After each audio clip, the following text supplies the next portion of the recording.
Boa noite a todos, boa noite a todas que estão nos Boa acompanhando noite.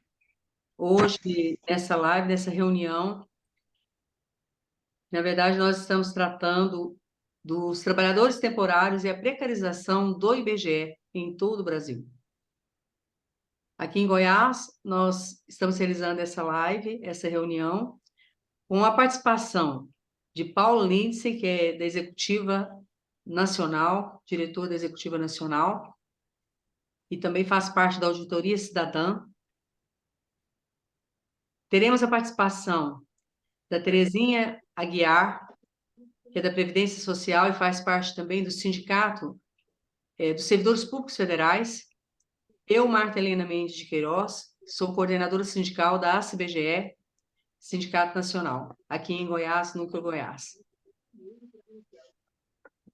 Queremos dar boas-vindas a todos e todas. Esperamos que todos possam compartilhar essa reunião, porque aqui estaremos tratando especialmente da Lei 8.745/1993, cuja legislação ela se baseia na contratação dos trabalhadores temporários do IBGE e de várias outras instituições, quer federais, estaduais e até mesmo municipais, precarizando os trabalhos e especialmente precarizando os salários desses servidores.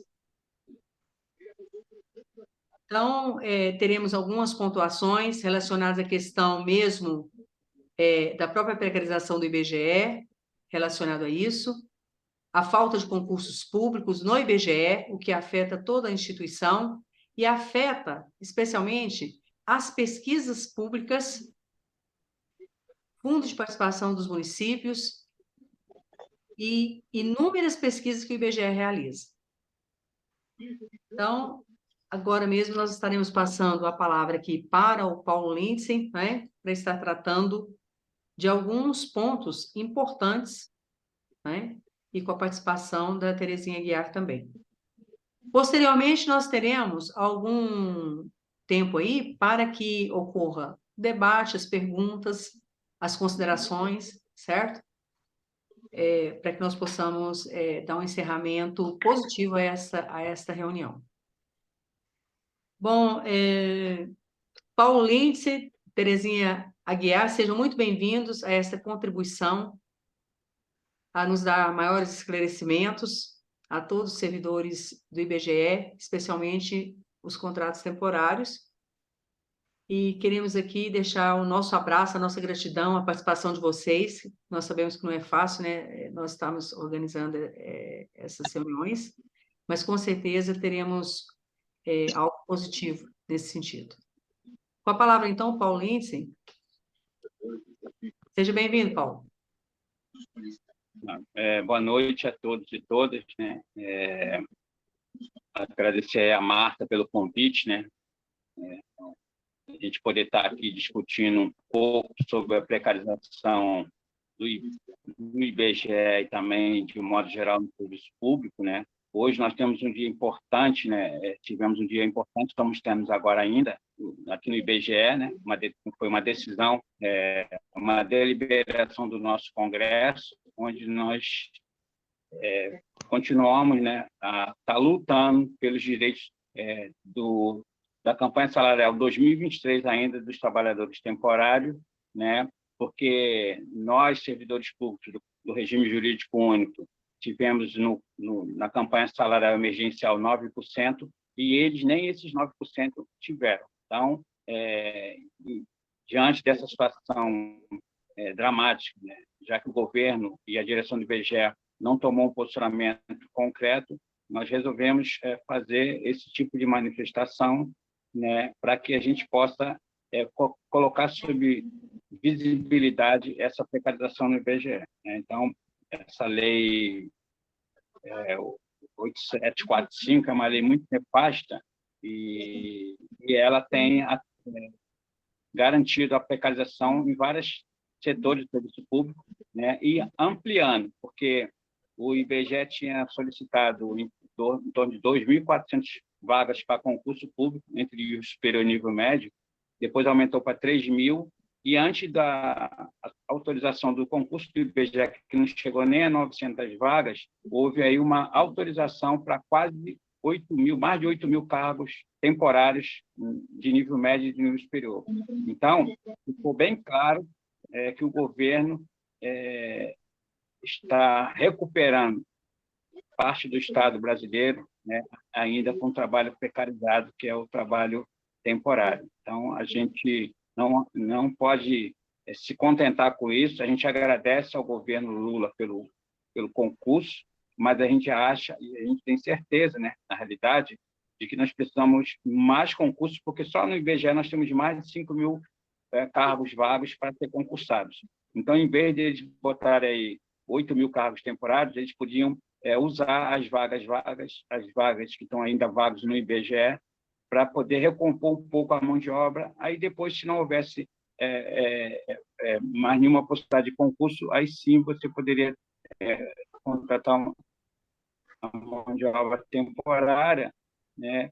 Que o sindicato é contrário, porque acho que a mão de obra temporária no IBGE ela fragiliza o órgão, né? Por conta da questão das condições de trabalho, salário e o principal, que é a perda da memória da instituição, né? Então, o trabalhador precarizado, não que ele tenha menos qualidade no serviço, mas as condições que são dadas para ele, sem nenhum contrato que não tem nenhum tipo de garantia praticamente trabalhista, né?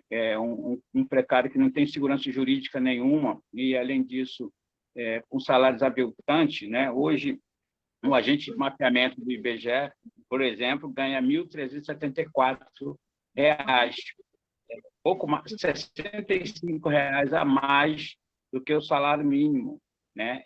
Isso aí é um escárnio para a instituição, como o IBGE, que é uma instituição de Estado e que mantém uma mão de obra em torno de 60% temporária, com condições de salários muito ruins, mas executando tarefas, às vezes, muito parecidas com os trabalhadores contratados do IBGE.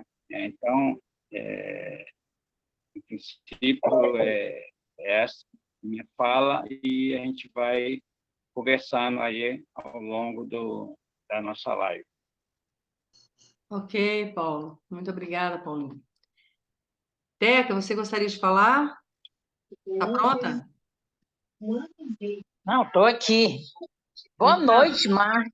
boa Boa noite. noite a Seja bem-vinda. todos e a todas, todos também que estão aí nessa live chamada pela Marta. Conversamos um pouco. Somos também aqui servidores e servidoras Eu sou aposentada, já estou aposentada, e nós estamos nessa campanha de reposição da força de trabalho no serviço público. Eu venho do INSS, né? E lembrando que no INSS hoje nós temos mais de 18.000 vagas, e nossas APS, as agências da Previdência Social, grande parte delas estão fechadas já, né, um número significativo, como também tem um número significativo que funciona com são 1.600 e poucas agências, 1.607, e dessas agências, grande parte funciona com 2, 3 servidores concursados.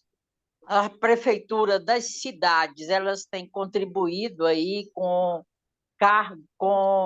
pessoal contratado pelas prefeituras e que trabalham nessas agências. E hoje o INSS está com as portas fechadas, né? A porta dessas agências. E o atendimento ele está basicamente todo na chamada do meu INSS. Então, são requerimentos que entram lá por esse aplicativo, meu INSS, ou pelo 135, E os servidores ficam tentando acertar o funcionamento dentro de duas formas de trabalho que o INSS... Aliás, o INSS tem 3 formas de trabalho. Tem uma que é o chamado teletrabalho, tem um outro tipo de atendimento que é o semipresencial, 3 dias em casa e 2 na instituição, e o trabalho presencial em algumas agências. Então, e a gente não tem conseguido, de fato, fazer com que concurso robusto venha significar alguma coisa para o INSS. Ultimamente, eles chamaram do concurso anterior, do último concurso que foi realizado ano passado, 2.000 trabalhadores, mas não deu nem para sentir que alguém chegou para trabalhar. E isso é uma agenda muito necessária e importante, que não é só fazer reposição dos nossos salários, mas é, sobretudo, a importância que tem o IBGE, e aí a gente tem visto nesse censo em que aconteceu, a gente pôde verificar e participar vendo, né, a importância que tem o IBGE. E, de outro lado, nós também, da Previdência Social, do INSS, estamos aí numa luta em que, para nós, é necessário, é importante que as portas do INSS sejam abertas, que o atendimento seja presencial. A gente costuma dizer que o trabalhador ele não é uma pessoa que tem e sabe lidar com as tecnologias, né? Muita gente mora longe, mora em regiões em que nem tecnologia não chega, a internet não chega ali. E aí é fundamental que a presença dos servidores nas APS podem estar atendendo esse trabalhador do setor privado que, às vezes, adoece, fica 3, 4, 5 meses esperando um atendimento de uma perícia médica e não consegue. É isso, Marta, é um pouco da nossa história, a gente está falando aqui com você. É isso, e muito obrigada por essa oportunidade. Ok, muito obrigada, Teca. É um prazer imenso tê-la aqui, né? Nós participamos lá no Fórum Goiano, né? Participamos das lutas aqui em Goiás, estamos sempre juntas, né?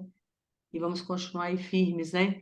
E que possa haver concursos realmente robustos, né? Tanto para a Previdência Social como para o IBGE, né?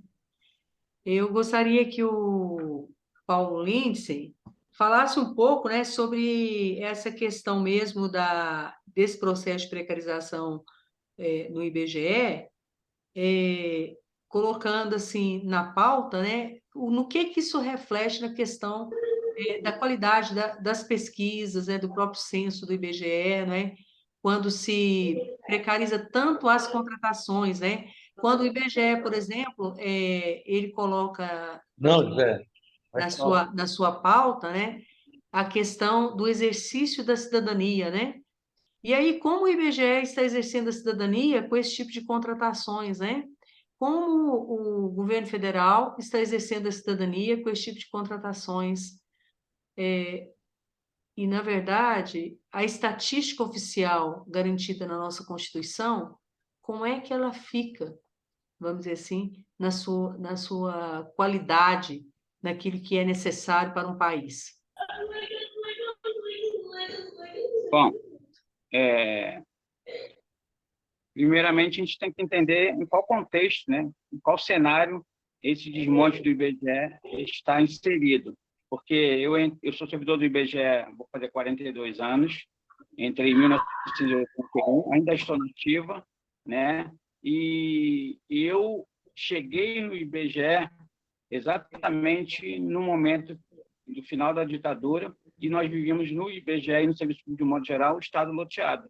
Né? O Estado loteado é que a maior parte dos servidores públicos entraram no serviço público naquele momento, sem concurso público, porque não existiu concurso público, o máximo processo seletivo, e uma parte dos trabalhadores entraram por indicação de alguém. Né? Então, esse projeto de IBGE, ele se comunica muito com o que aconteceu na década de 90, com um consenso teológico, né? Onde, basicamente, o processo de desmonte a partir do neoliberalismo acontece nos países subdesenvolvidos, principalmente aqui no Brasil. Né? Então, na década de 90, nós tínhamos um presidente chamado Simon Schwarzman, e esse presidente deu início a esse projeto de precarização ainda maior, porque eu, quando entro no IBGE, eu entro também como um trabalhador temporário, só que eu tinha outro nome na época. Eu era um trabalhador censitário, porque nós não tínhamos concurso público. Eu fiz processo seletivo, no máximo. Né? Não tinha concurso público. E o Simon Schwarzman, depois de uma visita no IBGE do Instituto do Canadá, tentou determinações para como o IBGE deveria seguir fazendo a sua gestão do Instituto em relação às maiores institutos internacionais de estatística, o IBGE passa a fazer a intensificação desse trabalho temporário. E aí esse ex-presidente fala, na década de 90, do inchaço já do nível médio no IBGE, né? E automaticamente acontece aqui no Rio de Janeiro, na ENSE, que era a Escola de Estatística do IBGE, a primeira concretização disso, porque nós tínhamos no IBGE, na Escola de Estatística, 3 cursos que eram os pilares do IBGE, 3 cursos técnicos. Nós tínhamos o curso de Estatística, nós tínhamos o curso de Cartografia e de Informática, que era o tripé do IBGE. E esses cursos formavam a mão de obra, qualificavam a mão de obra do IBGE. Então, quando eles acabam com esses 3 cursos, já está demonstrado pelo projeto que o nível médio seria a bola da vez, no sentido de você exterminar. Isso já tinha acontecido anteriormente na maioria dos órgãos públicos, com nível auxiliar, né, na década de 80 para a década de 90, onde as funções do nível auxiliar foram extintas, né, e essas funções extintas foram todas terceirizadas. Então, aqueles cargos, aquelas funções exercidas pelos cargos de servidores públicos foram colocados na mão da iniciativa privada, mas financiado pelo Estado. É o chamado subsidiário das contas públicas. O Estado continuou pagando, né, aquilo que foi entregue à iniciativa privada.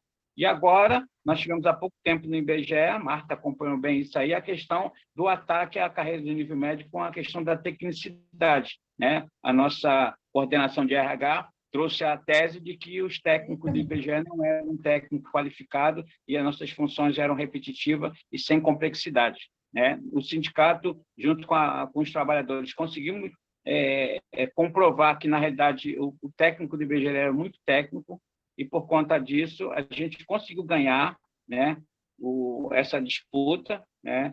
O presidente interino, Simar, abraçou a causa, junto com os sindicatos, com os trabalhadores, nós ganhamos essa disputa, né? E hoje o técnico do IBGE continua sendo técnico. Né? Quando a gente olha os números do boletim estatístico do pessoal da União, a gente percebe como é que o serviço público está sendo enxugado. A companheira Terezinha falou do meu INSS, isso não é por acaso, nós estamos dentro de um projeto chamado Brasil Digital, a parte dos servidores públicos carneados vão sumir. Hoje nós temos pouco mais de 555 mil trabalhadores no serviço público, em torno de 66 mil têm abono de permanência. Né? Então, mais de 10% dos trabalhadores na ativa hoje estão com a aposentar a qualquer momento. Né? E, além disso, nós temos 28 mil, aproximadamente, servidores temporários na administração pública. Né? Então, você vê que o aumento da mão de obra precarizada está ganhando força, e, principalmente, que tem elementos que acontece, por exemplo, que estão na PEC 32, onde o governo, né, se aprovar a PEC 32, né, o Congresso, né, porque, na verdade, essa PEC 32 é um projeto de Bolsonaro, os trabalhadores temporários poderão exercer funções permanentes de Estado, né? E, além disso, tem um outro artigo que fala da criação de plataformas eletrônicas. Então, está bem claro que o objetivo central é diminuir a quantidade de servidores públicos, né? E colocar essa força de trabalho em cima da inteligência artificial, da tecnologia mais avançada que nós temos hoje, né? E os servidores que estão fora desse contexto, fora dessa característica, fora desse projeto, eles serão descartados ao longo do tempo, né? Nós temos mais de 407 mil trabalhadores aposentados hoje, e nós temos um total entre ativo, aposentado e pensionista, 1.208.000 servidores. E nós já fomos mais de 1 milhão de servidores ativos, né?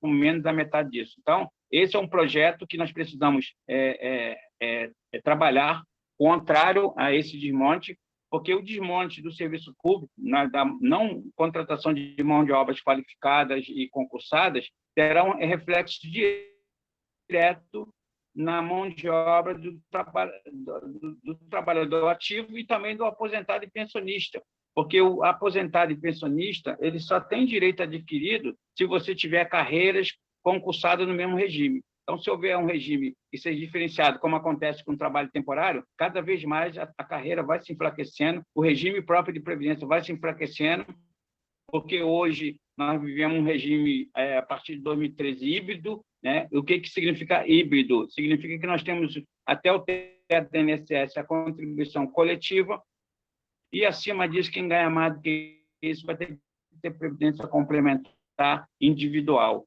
Então, automaticamente, você tem a descapitalização do fundo próprio, né, e criará problemas atuariais, o que vai trazer consequências graves para quem está aposentado pelo regime próprio de previdência. Então, a princípio, essa questão que eu coloco, e a gente vai, ao longo da nossa live, discutindo outros temas, né, para que a gente possa tentar clarear e esclarecer as nossas bases de trabalhadores, necessidade individual. Não há saída por instituição. Por isso que no FONASEF nós temos entendimento de uma luta coletiva, porque todos perceberam, as entidades, a representação das entidades, de que sozinho nós não chegaremos a lugar nenhum. Talvez, coletivamente, a gente consiga avançar um pouquinho nas nossas demandas e tentar recuperar o mínimo possível da qualidade da força de trabalho dos trabalhadores do Serviço Público Federal. Ok, Paulinho. Então, extrema importância isso que você falou, Paulo, porque é a questão da precarização que ela veio paulatinamente, né? Há décadas, né? Porque quando você, eu, entramos no IBGE, nós entramos numa contratação temporária, porém, com um contrato melhor do que os contratos hoje existentes, porque nós entramos pelo regime da CLT. E a CLT ela garantia muitos direitos aos trabalhadores. E daí, com, vamos dizer assim, o RJU, nós adquirimos, vamos dizer assim, alguns adquiriram a estabilidade, mas muitos de nós, né, não adquirimos a estabilidade porque não tínhamos 5 anos, né, de trabalho, né, pela Constituição Federal até aquela data de 88, né? E hoje, a contratação temporária, na verdade, ela veio, essa lei 8.743 745/93, 8.745/93, ela vem, na verdade, dizimar o trabalho, né? Porque ela retira vários direitos dos trabalhadores. E, acima de tudo, esse baixo salário, que agora, né, alguns estão ganhando menos que o salário mínimo, né? Na verdade, é um trabalho escravocrata, né? Isso é escravidão, porque um salário que não dá para a pessoa sobreviver, não é? E com a reforma da Previdência que houve, vamos dizer assim, esse pessoal, quando, vamos dizer, já ocorreu, né, alguns fatos, né, de acidente de trabalho, de perdas de vida, ou vamos dizer assim, determinados acidentes de trabalho com esse tipo de contratação, que na verdade, a pessoa ficou impossibilitada, né? Houve casos também de morte, né? E aí, quer dizer, o cônjuge sobrevivente, né, a família sobrevivente, né, fica a ver navios, né? Então, nós temos que, na verdade, execrar esse tipo de contrato. Esse contrato está beneficiando a administração pública, porém, está dizimando os trabalhos dos trabalhadores, né? Porque, na verdade, é inadmissível que um Estado possa, com tantos impostos arrecadados, né, possa realmente ter esse tipo de contratação que lesa os direitos humanos, os direitos dos trabalhadores, os direitos a ter uma moradia digna, de ter realmente uma família, não é? E principalmente a população jovem, e agora não mais só jovens, né? Pessoas de todas as idades estão nesse tipo de contratação.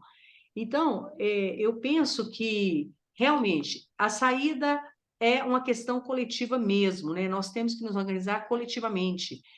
Sejam os trabalhadores dos serviços públicos, sejam os trabalhadores que estão também via Previdência Social, né? Porque nós estamos vendo aí a Previdência Social de uma forma precária. Essa questão da complementação da Previdência, né? Para poder se aposentar. Quer dizer, na verdade, nós estamos vendo aí um futuro que as pessoas não terão direito de se aposentar sequer no nosso país, não é? Direitos sendo lesados, sendo que, na verdade, nós pagamos por impostos altíssimos, quer imposto de renda, quer imposto em tudo aquilo que nós adquirimos, né? Seja uma balinha que você compra para o seu filho, né?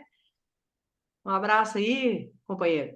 Então, seja alimentação, seja tudo que nós adquirimos, consumimos, nós pagamos impostos altíssimos.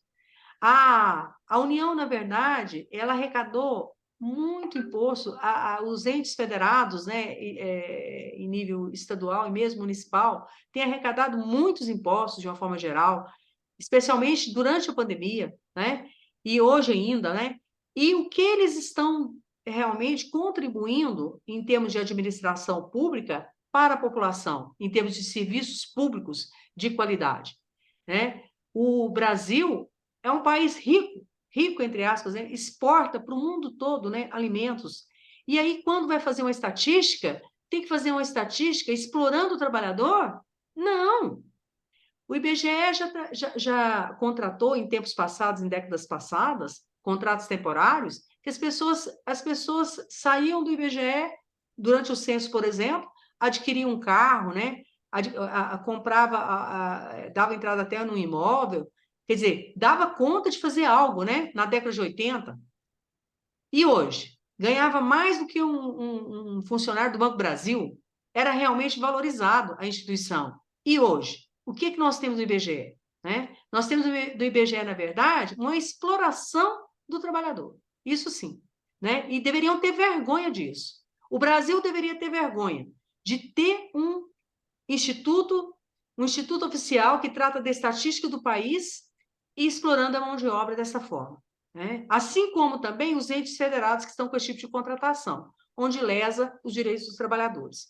Na verdade, nós queremos, na verdade, é uma previdência forte, uma previdência que dê conta de todos os direitos dos trabalhadores e que esses trabalhadores, quando tiver a idade de aposentar, tenham a sua aposentadoria, sim, adquirida, né? Porque contribuiu com a Previdência durante o tempo, né? E não que venha a dar lucro para as previdências privadas, contribuindo de forma complementar com previdências privadas. Nós não queremos isso no nosso país, né? Eu acho que o Brasil está num processo de desenvolvimento que precisa arcar, sim, com a questão social dos trabalhadores, né? É isso que eu penso. Eu vou dar a palavra agora para Terezinha. Você ainda está aí? Eu extrapolei um pouquinho, me desculpa, tem hora que eu começo a falar. Sinceramente, né, a gente fica assim, estarrecida, né, com olhos bem arregalados, né, diante de tanta injustiça social nesse país, né, especialmente com as instituições que, vamos dizer assim, são a estrutura de um país para se governar, se organizar uma nação, né? Sem a estatística, pensa bem, nós vamos organizar que tipo de nação, que tipo de país, se não tivermos uma estatística de qualidade, uma estatística que realmente promova a questão social, já dentro do próprio instituto e fora do instituto, e não que precarize a mão de obra, né, com home office, né? Agora a onda não é só na Terezinha. Vamos ver se você participa aí com relação o trabalho home office, né? Essa questão mesmo do teletrabalho, né? Que passou na legislação aí, né? Aprovada, né? E que nós vemos até o próprio IBGE sem ninguém trabalhando presencialmente, né? Um colega nosso filmou lá a sede do IBGE, praticamente sem ninguém, nenhum trabalhador lá. E assim estão também os prédios do IBGE, assim também estão os prédios da Previdência. As pessoas, os trabalhadores estão atendendo lá na sua casa, lá com teletrabalho, né? E sem o atendimento humano às pessoas. E como a Terezinha colocou aqui, muito bem colocado. Quer dizer, né, Terezinha? Tem muitos lugares aqui, ermos no nosso país, que as pessoas vão até de barco, né? Que não tem acesso à internet, não tem acesso a nada, né? E que não tem nem condições de ter um atendimento aí da Previdência. E como é que fica essa história do teletrabalho, Terezinha? Pois é, do teletrabalho ele tá em grande alta dentro da instituição, né, do INSS, e foi favorável, de alguma forma, é, lamentavelmente a gente fala isso, mas e aconteceu isso, né, no caso da pandemia, em que nós tivemos que fazer aí a distância social entre as relações sociais de uma forma geral, ocorreu isso, né? E voltamos para casa, mas levamos o serviço para casa. E levar o serviço para casa foi significante aí para o governo, para o Estado brasileiro, que teve nesse momento o serviço, de alguma forma, ele continuava acontecendo, né? E os trabalhadores em casa. E o governo conseguiu fazer uma grande economia e ele conseguiu verificar isso como muito positivo e fez com que o atendimento no INSS ficasse aí agora, né, nessa modalidade de teletrabalho. E o trabalhador, aí com a sua internet, ele que paga a sua internet, ele tem que ter um computador muito bom, poder conseguir segurar todos os programas dentro do INSS, e às vezes não tem nenhuma cadeira adequada para estar se acomodando e passar ali o tempo necessário para trabalhar e conceder os benefícios. O fato é que se distanciou da população, né? A relação do trabalhador com a população no momento do atendimento dentro do INSS é muito importante, até porque naquele momento nós conseguimos fazer com que fizéssemos uma primeira análise da documentação que eles trazem, se ela está correta ou não, e na segunda volta, quando ele volta, depois orientado do que ele tem que trazer, ele consegue o benefício quase que de imediato. E hoje não, está aí, né, no home office, ou que é um trabalho também que existe, é uma outra modalidade que existe dentro do INSS, fica 3 dias em casa e 2 dias na instituição, e o presencial com 2, 3 pessoas que preferem não trabalhar nem teletrabalho e nem no semipresencial, faz aí o trabalho de atendimento nas unidades presencialmente, mas é muito pouco, né? Nós hoje precisamos, no mínimo, assim, de uma tacada e de imediato 10.000 trabalhadores para suprir a necessidade na instituição, né? E o atendimento ele voltar a ser, pelo menos, ter um pouco de normalidade. Não vai resolver muita coisa não, mas dá para fazer alguma coisa de melhor no atendimento à população de uma forma geral. É isso.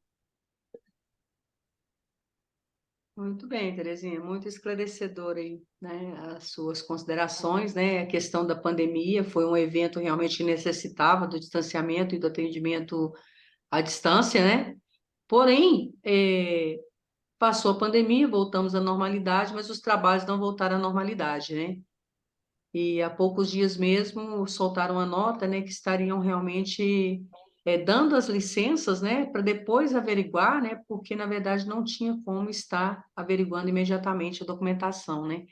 E o quão É. importante é o atendimento presencial, né, porque enquanto presencial a pessoa ela apresenta a documentação e depois tem os encaminhamentos relacionados, né, mas isso visando, quer dizer, pessoas realmente que deem condições para que os benefícios, né, sejam conquistados pelos trabalhadores, né, já que eles contribuíram com a Previdência.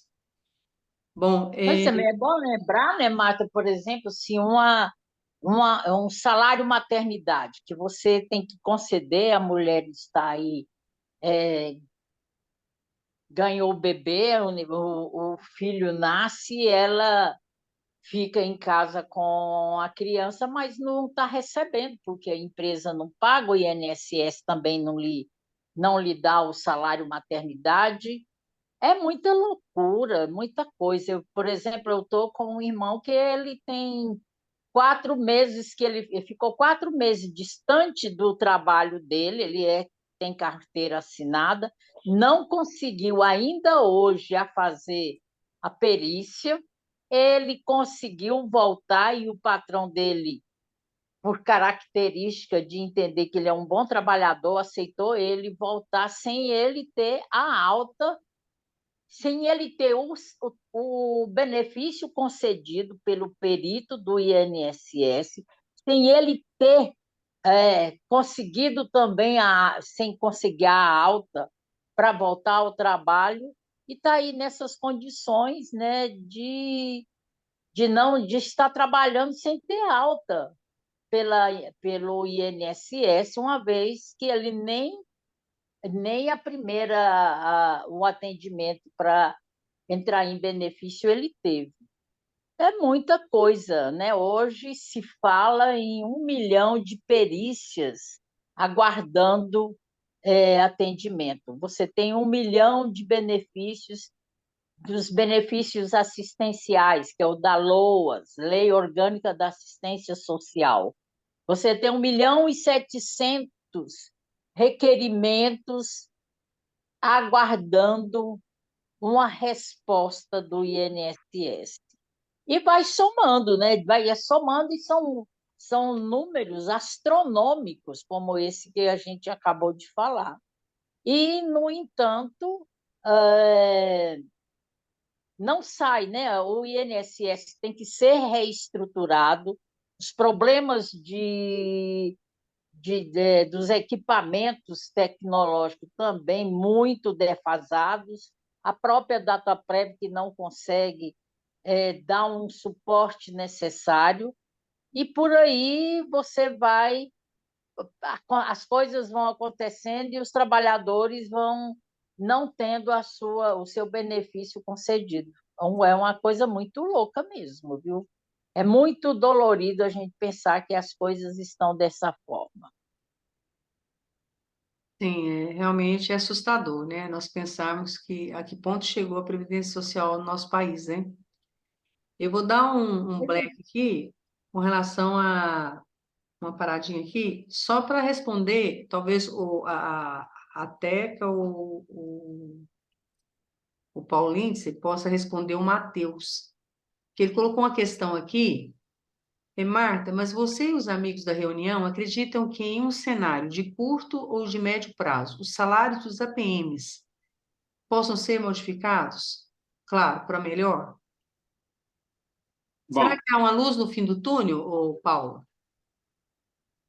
é, a luz ela foi acendida. Agora, se ela vai se manter ou não, porque hoje a gente sabe que os salários são muito ruins, como eu falei, do APM aí 1.387, e nós pedimos, né, solicitamos e encaminhamos para o governo uma proposta onde o agente de mapeamento e também o APT, que é aquele agente de pesquisa por telefone, tivesse o salário, pelo menos o vencimento básico, né?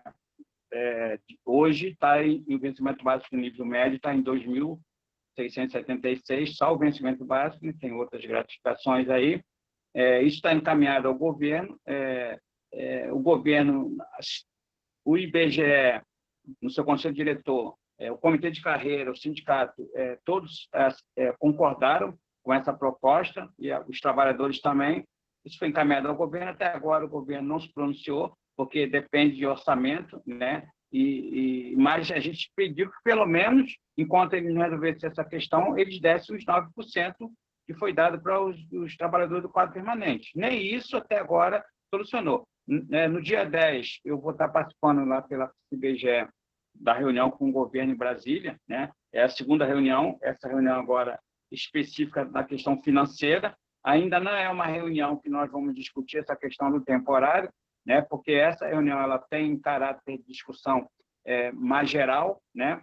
E a gente espera que nessa reunião do dia 10 o governo já lance o calendário para que a gente possa fazer discussões específicas para o órgão, né? Aí a gente vai estar discutindo aí a reestruturação da carreira, do regime do quadro permanente e também a questão de todas as questões que foram colocadas pelos temporários, né? Dos temporários, né? E a gente espera que a gente consiga avançar, né? E como a gente tem uma limitação de prazo legal em cima tanto da LDO como da LOA, que é 31 de agosto, e nós temos aí também na iminência de semana que vem, talvez, o governo botar o arcabouço fiscal para ser votada, e, né, já foi aprovado na Câmara, no Senado, agora ele volta à Câmara de novo, né? E se for aprovado, ele pode ser um limitador, né, para as nossas questões, seja ela geral, seja ela específica, seja ela dos trabalhadores temporários, né? Mas a gente tem a esperança, né, de que,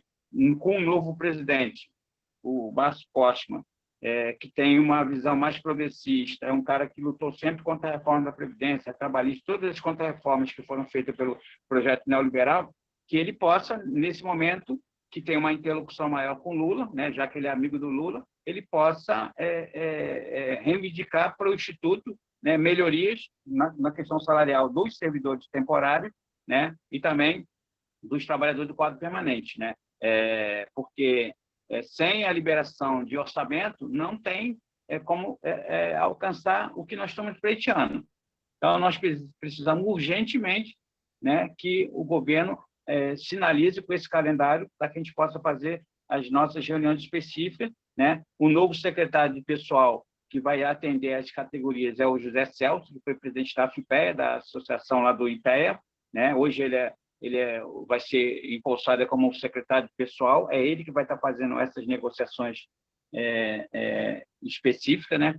E no dia 10 a gente vai estar sendo atendido lá pelo Feijó, né, que é o secretário que cuida dessa parte, né, mais geral, junto do FONASEF lá e o FONACAT, onde a gente vai estar discutindo. A gente já apresentou a proposta ao governo e agora a gente espera que nesse dia 10 o governo apresente uma contraproposta ou concorde com a proposta que foi apresentada, né? Então, esse cenário. A pergunta do Matheus é essa: a possibilidade ela existe. Agora, não é uma coisa que vai cair do céu, vai precisar muito da nossa luta, né? E os trabalhadores temporários têm que ter essa consciência, né, de que precisamos lutar junto com todo mundo, porque o que precariza o IBGE como trabalhador temporário precariza o IBGE como todo, né? E a precarização ela não bate só no temporário, ela bate em todos os servidores do IBGE, mas principalmente no trabalho temporário. Hoje, os trabalhadores do quadro permanente são menos de 3.800 no IBGE, né? E desses 3.800, em torno de uns 900 aproximadamente tem abono de permanência. Então, o IBGE está em passos largos para definhar, junto com como está acontecendo com o INSS, e essa questão do home office, do trabalho, tem a ver com o projeto que eu falei inicialmente, que é o Brasil Digital, né? O Brasil Digital significa que não terá tanto servidor de carne e osso, o serviço público vai ser elitizado, grande parte das funções que são feitas pelos servidores que são acontecendo na década de 80 e na década de 90, inclusive na colheita. E sem interesse da administração, os seus servidores poderão ser demitidos em estados distintos. Tá? Então, o projeto de remonte de serviços públicos está em passos largos, andamento, né? Os serviços públicos será muito pequeno, uma pequena parte de servidores qualificados, que eles acham de alta qualificação, e aquelas funções consideradas menos qualificadas, na visão do governo, eles vão terceirizar e vão colocar na mão da iniciativa privada. O Estado vai ser bem pequeno. O IBGE está mostrando exatamente isso, né? Um IBGE onde quase 7 mil trabalhadores temporários hoje, sem o processo seletivo que vai acontecer, representa a maior parte da mão de obra do IBGE, né? E com salários bastante aviltantes, sem direito praticamente trabalhista nenhum, né? Com assédio moral, assédio sexual assim, muito grande na instituição, né? E a gente, enquanto sindicalista, enquanto sindicato, a gente tenta fazer o máximo possível para a gente poder tentar avançar, que a gente sabe que a questão do home office não acaba só com a questão da classe trabalhadora, ela também acaba com o sindicato, porque as relações do sindicalista com o trabalhador que é presencial, ela vai sumir, ela vai se extinguindo, porque cada um está na sua casa. Então, a classe trabalhadora ela deixa de existir, porque cada um passa a ser um indivíduo dentro da sua casa, né, onde vai ser a empresa, e o sindicato não tem mais o papel de representar os trabalhadores, que eles não estão mais no chão da fábrica, eles estarão nas suas casas, que a gente não tem acesso.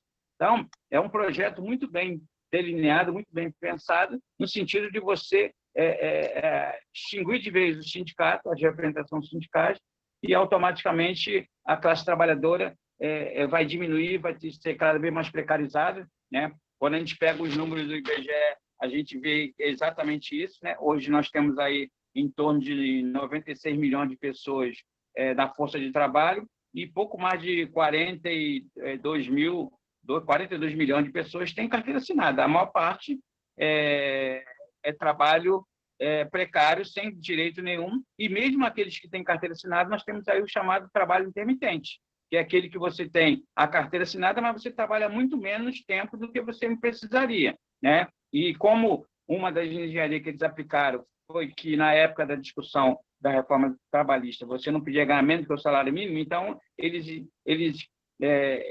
identificaram quanto valia a hora do salário mínimo e proporcionalizaram de acordo com a hora de trabalho. Então, se você trabalha 4 horas, multiplicado pela hora do salário mínimo, você vai ganhar metade de quem trabalha 8 horas, mas você não ganha menos que o salário mínimo, você só ganha proporcional, né? Então, foi uma forma que eles acharam de tirar direitos, de diminuir salários e flexibilizar a classe trabalhadora, e aí nós estamos avançando a passos largos para ter esse desmonte de modo geral, né?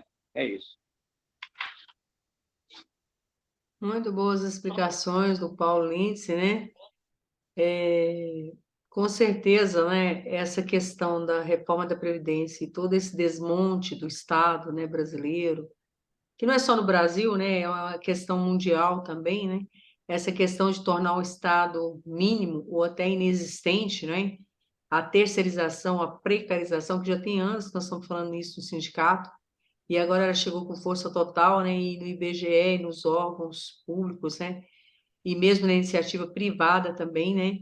E que, na verdade, dificilmente alguém vai se aposentar, vai adquirir esse direito, né, a aposentadoria, a questão das pensões, né, para os cônjuges sobreviventes, e realmente é a questão de dizimar os direitos dos trabalhadores, os direitos humanos, né, os direitos sociais, e visando apenas o lucro, o consumo, né, cada vez mais exacerbado, e o lucro dos bancos, né, dos banqueiros, né, os juros altos, e por aí vai, né?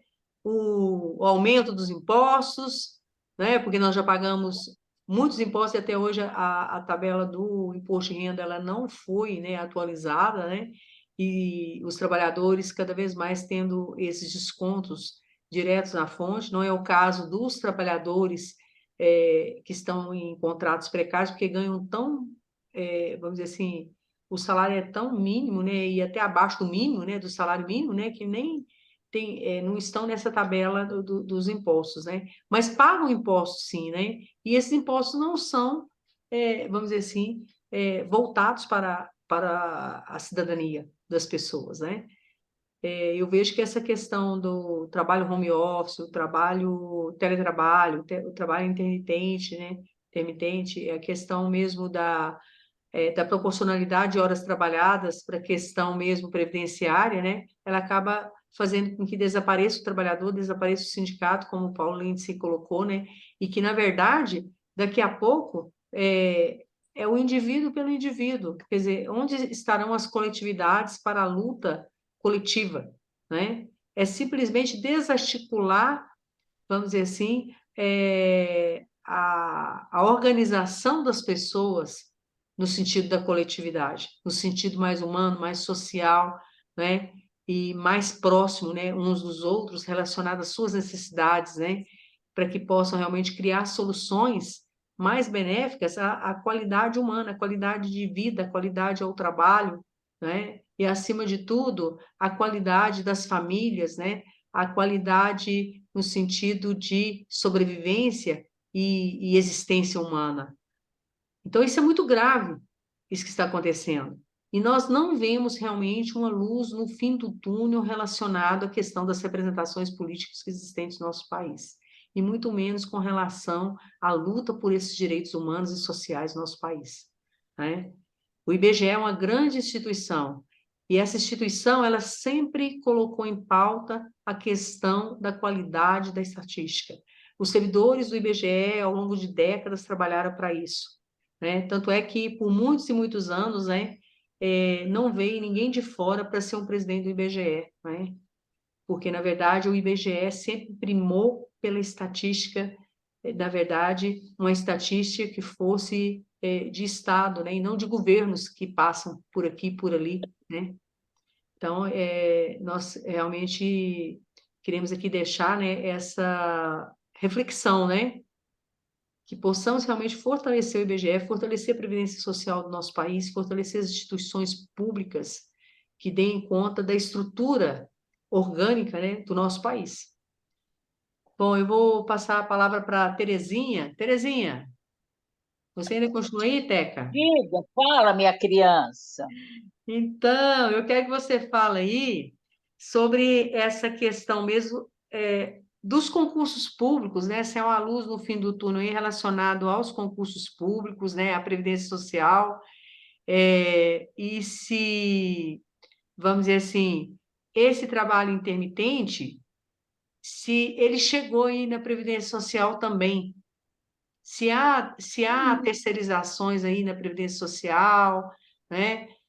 Aqui eles tentaram, Marta, o ano passado, ou foi antes um pouco, contratar aí os militares do Exército para, não só do Exército, mas os militares aposentados, e mesmo esses contratos que ficaram aí quase que 2 anos no INSS, vieram de vários órgãos do governo federal e estiveram aqui no INSS, mas o trabalho no INSS ele tem uma especificidade muito alta, né?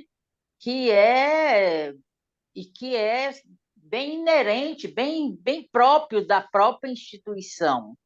E essa parte, a parte administrativa dentro do INSS, eles transferiram para as chamadas superintendências. Hoje nós temos 5 superintendências do INSS no Brasil, são um em cada aí nas regiões, região Sul, Sudeste, Norte, Nordeste, Centro-Oeste, e nessas superintendências se ligam às gerências. As gerências, elas têm, por exemplo, Goiás tem 2 gerências, tem uma gerência de Anápolis e uma gerência em Goiânia.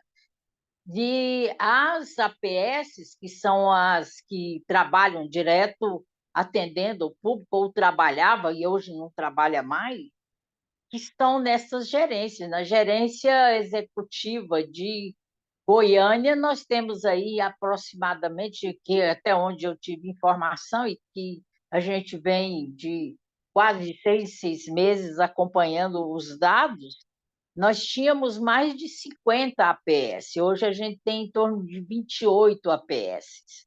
Então, é por quê? Porque tem APS fechando, tem APS que não está adequadamente funcionando em função de não ter servidores, tem 1, 2, 3 servidores, e hoje a fila no INSS ela está nas nuvens, né, aí sob controle de uma sala virtual aí em Brasília, e que distribui os pedidos, requerimentos dos trabalhadores, que todos os dias entra aí um volume alto de pedidos de requerimento, ela é redistribuída na virada da noite para cada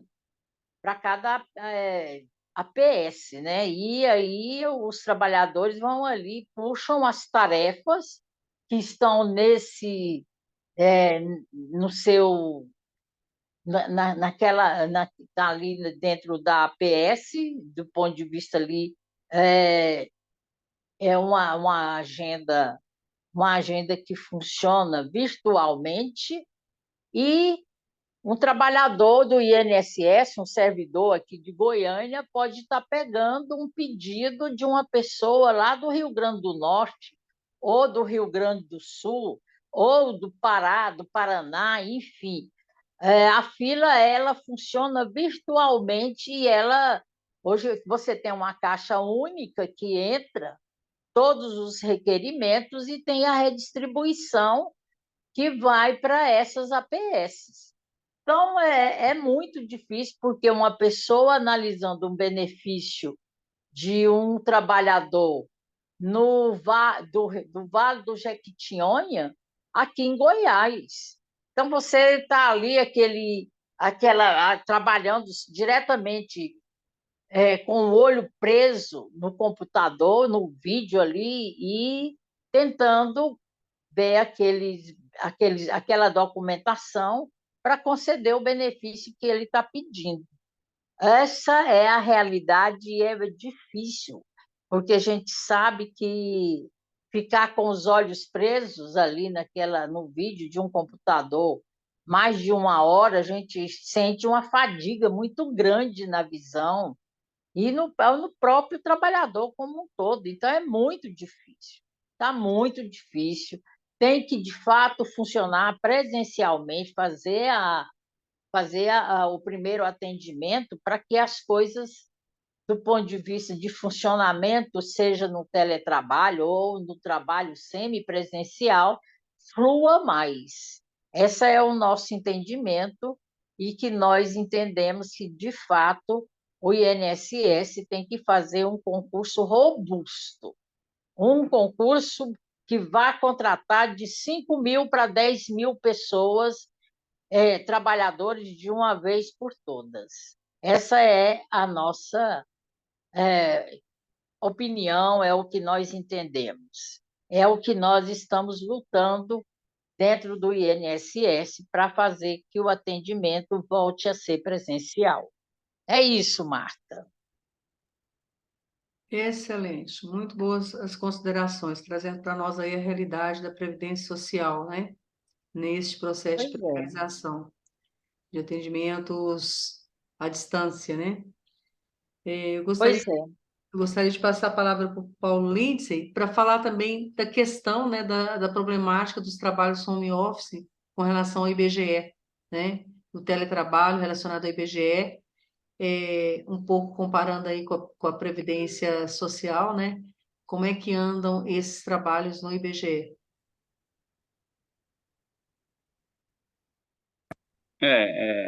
Como a Terezinha falou, né, dentro do IBGE também tem uma gama de trabalhadores que estão achando que estão no melhor dos mundos, né, no teletrabalho, mas eu acho que a discussão ela tem que ser ampliada, porque nós precisamos partir para uma discussão que seja coletiva, como eu falei anteriormente, não pode ser a partir da minha visão individual, porque a maioria das pessoas elas pensam individualmente, então se está bom para mim na minha casa, então está bom, né? E aí não pensam qual é o projeto nefasto que está instalado dentro da instituição, né? Então hoje a tendência dessa nova regulamentação do PGD, que tem aí o teletrabalho, eu me lembro que quando saiu a Instrução Normativa 65 em 2020, que era o teletrabalho da pandemia, o secretário lá que era responsável na época, ele fez uma live e ele falou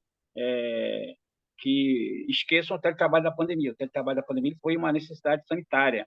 O teletrabalho feito a partir da Instituição Normativa 65, ele é um projeto pensado, né, nas melhores experiências internacionais e nacionais, e por conta disso eles foram adaptando ao longo do tempo, né, e colocando toda a estrutura de trabalho, porque não poderia ser de graça, né? Então tudo aquilo que eles economizaram para a administração foi colocado no colo do trabalhador, né? Tratando o teletrabalho como um privilégio. Então hoje o trabalho presencial é um castigo e o trabalho de home office, teletrabalho, ele é considerado um privilégio para o trabalhador. Mas o privilégio não é de graça. O privilégio você tem que pagar o computador, a internet, o ar-condicionado, a cadeira, tudo, estrutura de trabalho é você que tem que arcar com esse prejuízo.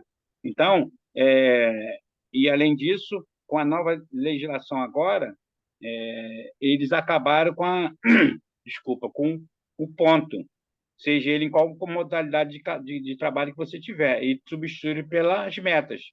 Isso é uma gravidade para os trabalhadores, porque quando a gente faz uma greve, por exemplo, a gente vai ter que cumprir horas que a gente deixou para trás na greve. E quando você faz greve, quando você tem meta de trabalho, você vai ter que cumprir meta de trabalho. A meta de trabalho ela tem que ser cumprida. Então, pouco importará para o sistema, para o governo, que você faça uma greve. Desde que quando você voltar, você vai ter que fazer todos aqueles processos de INSS que você não fez, de todas as pesquisas do IBGE, você vai ter que botar tudo em dia, coisa que no passado, no caso do SECAF e do IBGE, a gente cumpria horas de trabalho. A gente repõe a hora de trabalho. Inclusive, a gente podia trabalhar até sábado, 2 horas depois do expediente, tudo, mas era hora de trabalho. Agora vai ser metas. Então, o governo nem vai se preocupar mais com a questão da greve, né? Porque as metas terão que ser repostas, né? Então, se você deixou lá de produzir 10 copos, depois, na hora que você for repor, depois da greve, você vai ter que produzir aqueles 10 copos que você não fez, mais os 10 que você vai ter que fazer, 20 copos. Então, o que está faltando hoje no teletrabalho é a discussão de que projeto é que está instalado, porque a classe trabalhadora ela está indo para o vinagre, ela está indo para o saco, né? Só que estão sendo convencidos de que é o melhor dos mundos, né? Então, isso é uma discussão que tem que fazer, inclusive no caso do IBGE não, do governo agora, quando ele fez a nova legislação, a portaria do PGD, que é o Programa de Gestão, eles criaram a equipe volante. Equipe volante hoje, por exemplo, o cara pode trabalhar em qualquer lugar do país, né? O trabalhador do IBGE que se destacar lá no Pará, ele pode trabalhar num projeto no Rio Grande do Sul, né? Pode ser deslocado para lá, ele vai poder fazer isso. E outra coisa que preocupa muito é a questão o redimensionamento das equipes. Isso significa que se alguém tem 15 pessoas numa equipe e ele acha que 5 não servem para nada, ele pode aproveitar agora e cortar esses trabalhadores, né? Então, você vai ter, ao longo do tempo, quando isso for readequando essa nova legislação, porque isso é geral, é o governo federal fazendo. Aí as instituições elas vão se adequar de acordo com a sua legislação específica ali, sua portaria interna. E aí, com certeza, o IBGE vai apertar o torniquete para a gente, porque o IBGE sempre é uma caixa de maldade, aquele laboratório de maldade que o governo tem, né? O IBGE nunca deixa barato para os trabalhadores, né? Então, eu acho que é isso que está faltando, né? Por enquanto, o trabalhador ele tá numa certa comodidade, porque como está hoje o teletrabalho, eu vou na academia agora, tá? Porque eu já fiz a minha parte do trabalho. Eu vou para a praia, é o que tem falado, né, que o Miguel tem colocado essa questão, né, de forma pejorativa, porque eu acho que o que ele está fazendo está errado, por conta de que com os vídeos que ele coloca, isso cai na mão da sociedade, a sociedade já não gosta do servidor, e ela acha que o servidor não faz nada.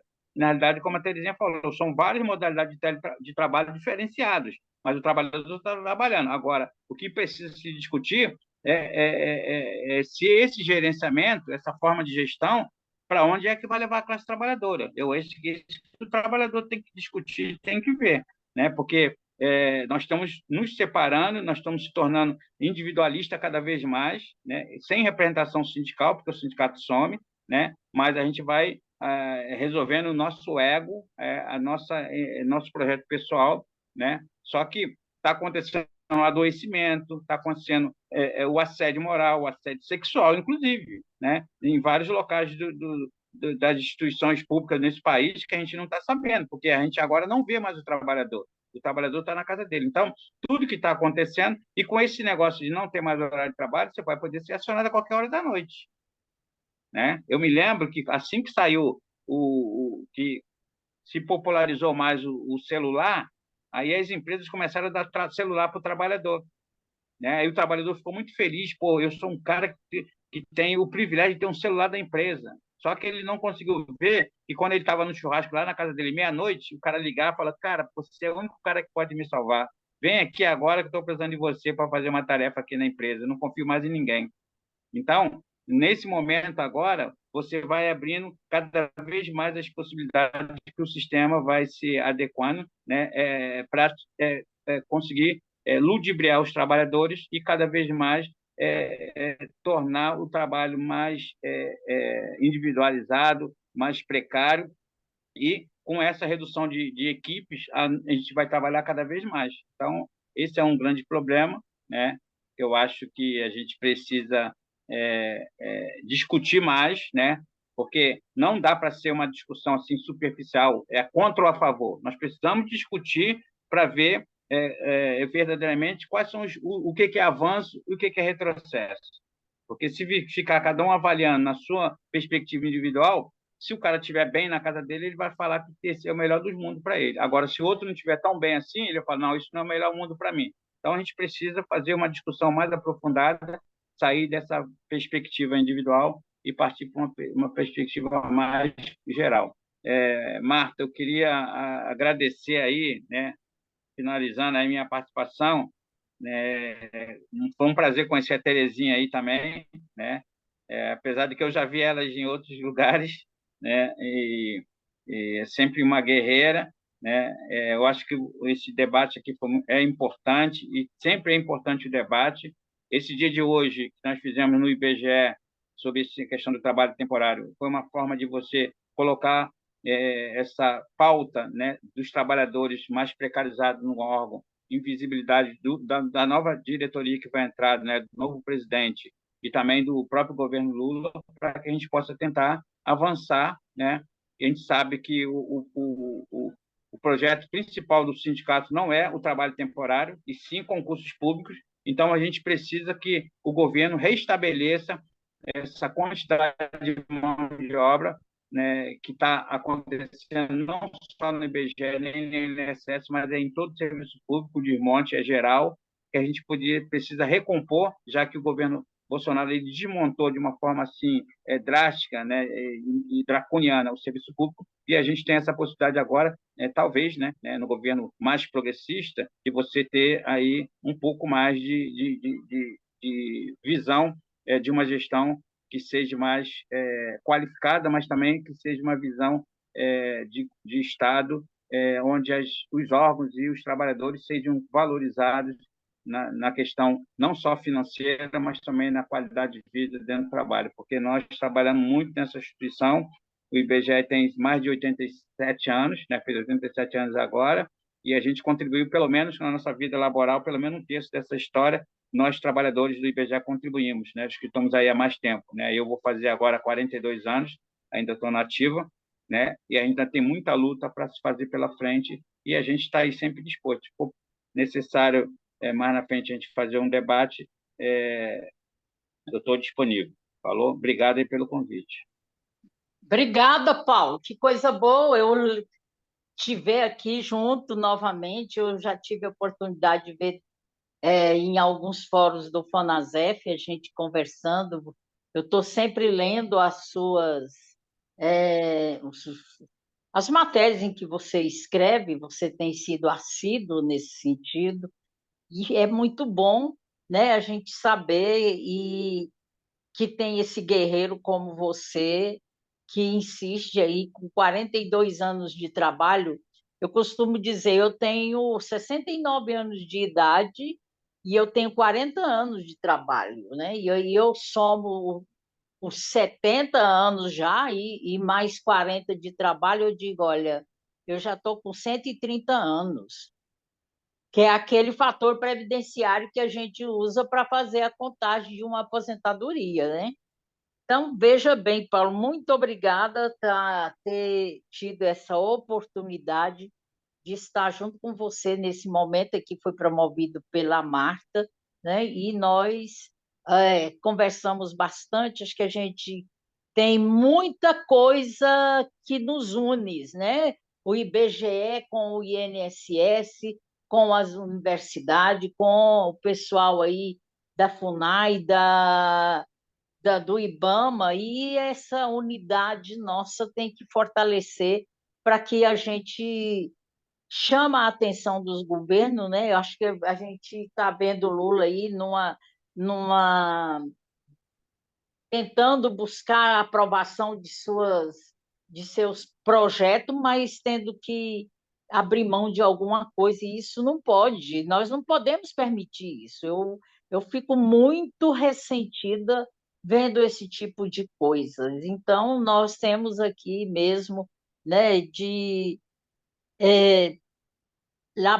abrir mão de pelo menos um momento como esse que eu e você e a Marta e mais alguns que estão aí nos ouvindo, fazer essa conversa, né? Fazer essa conversa, fazer esse diálogo e convencer a sociedade de que o Brasil tem condições de ser um país muito forte, muito bom e muito melhor ainda para a sua gente, mas que depende muito de nós mesmos estar aí fazendo com que o projeto de desenvolvimento nacional seja sobre a ótica dos trabalhadores. E eu gostei muito de estar com você aqui, com a Marta. Muito obrigada, Marta, também. Olha, eu quero agradecer vocês dois, foi muito bom vocês estarem aqui, esse encontro, né?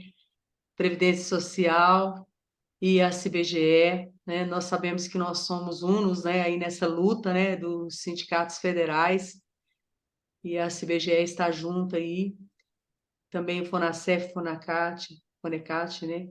Nós estamos lutando, né, para a construção realmente dos serviços públicos e dos servidores públicos, dos trabalhadores, e que, na verdade, possamos acabar com essas contratações precárias, né, essas contratações que retiram direitos dos trabalhadores, retiram direitos da Previdência e que não dão realmente condições para as pessoas se aposentarem. Eu achei super interessante a fala de vocês dois relacionada à questão da precarização, do teletrabalho, do home office, dos trabalhos intermitentes, porque, na verdade, as pessoas acham bom, né? Mas elas ficam sem horário para o trabalho e para o descanso também.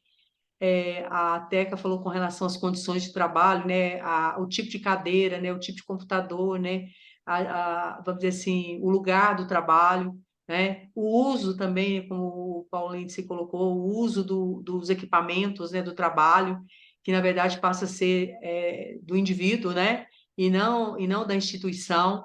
E sem dizer os serviços, né, de internet, de telefonia, de energia elétrica, e mesmo as condições dos trabalhos, né, do local de trabalho, que passa a ser exercido pelos trabalhadores, né? E sem dizer, Paulinho, quando você estava falando aí, colocando a questão do regime, na verdade é o regime jurídico único, que ele está sendo dilapidado, porque no regime jurídico único não há previsão legal relacionada à questão desse tipo de, vamos dizer assim, de carga horária de trabalho, né? E nem de trabalho, vamos dizer assim, volátil ou volante, ou o que seja, né? Vamos dizer assim, a pessoa está aqui está lá nos Estados Unidos realizando trabalho, né, numa instituição federal aqui do Brasil, pensa. Tem pessoa aqui de Goiás, né, exercendo trabalho, né, no IBGE do Rio de Janeiro, né, que eu fiquei sabendo. Tem pessoas de outros estados fazendo trabalhos em outros lugares. E qual o controle disso tudo, né, pessoal? Que é essa pessoa que está exercendo esse trabalho, entende? Não há controle, simples assim, não há controle, não é verdade? Então, assim, quando você coloca na automação, no automático, né, usando a tecnologia, né, que você não está vendo a pessoa trabalhar, a questão dos assédios morais, assédios sexuais, né, porque também os prédios ficam esvaziados, né, poucas pessoas ali trabalhando, né, então a gente não sabe a quantidade desses assédios que já existiam antes e hoje, como é que se encontra essas condições, né?